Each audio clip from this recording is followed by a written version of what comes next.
having a retreat next weekend, the Democratic caucus in both the House and the Senate, to decide our priority issues, and I've heard that one of the issues that's going to be put forth is immigration.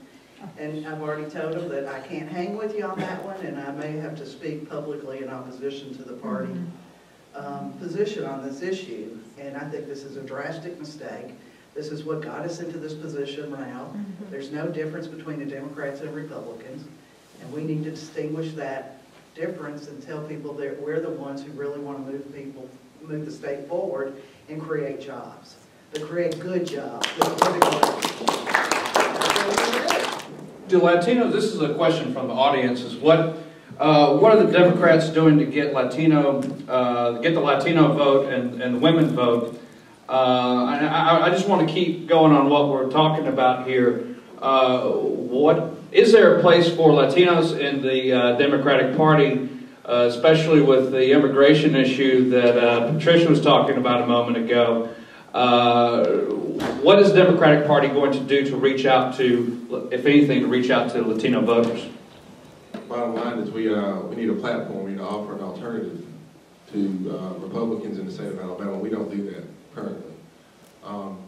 And interesting, we're building off of this of the racial context and the conversation that we're having, and to a certain degree, and I may divide the room here, and I don't really don't care, but racism is a generational curse, and I'll say that because if you are the massive body of our members of our legislature, or especially the Democratic Party, are an average of maybe 50 to 60 years of age. They don't work, they're retired, or they're self-employed, or something of that sort. And they're Democrats only when it's required, only when they're required to be.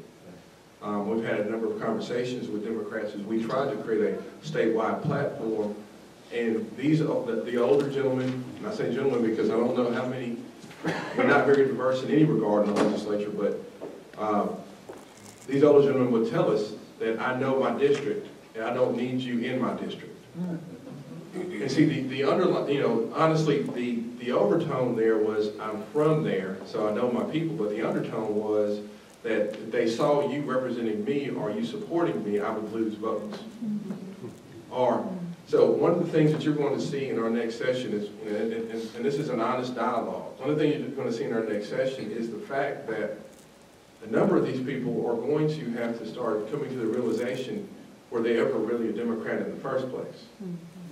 And a number of people who survived are going to have to make a determination when they go back in the session, am I still a Democrat? Honestly, when these issues come up, when we start talking about immigration, when we start talking about health care, and some of the basic fundamental issues that we're talking about, that we have honest dialogue about, you're going to see people start falling off. So our limit at 39 is going to turn into, how many black members do we have? Well, and Pat.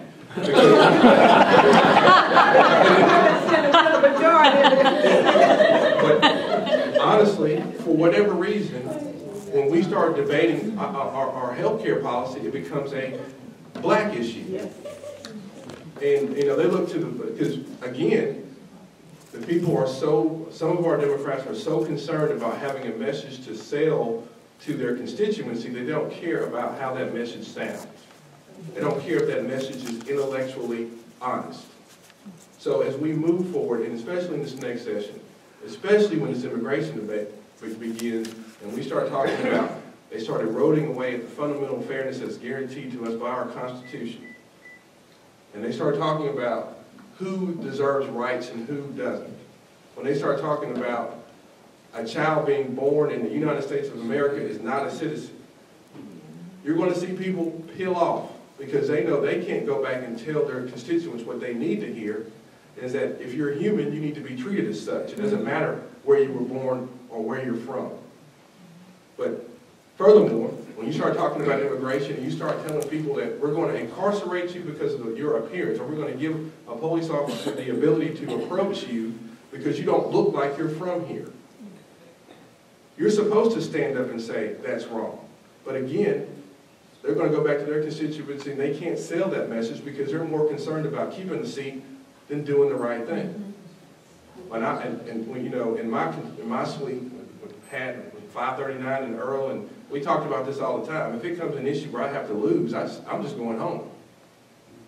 But I tell you, young folks who we're trying to attract to this business, to be leaders, to be politicians, don't deal with that. Mm-hmm. So, as the Democratic Party, we can't recruit our younger generation who didn't grow up in this generational racism to be involved in politics that dwells on it, that lives and breathes off of it. So again, our honest dialogue has to be, are you really a Democrat? And if you're really a Democrat, this is our platform. You can't be a Democrat in Montgomery and then go home and create a party of whatever independence you feel like that day when you go back to your district. Here's a question from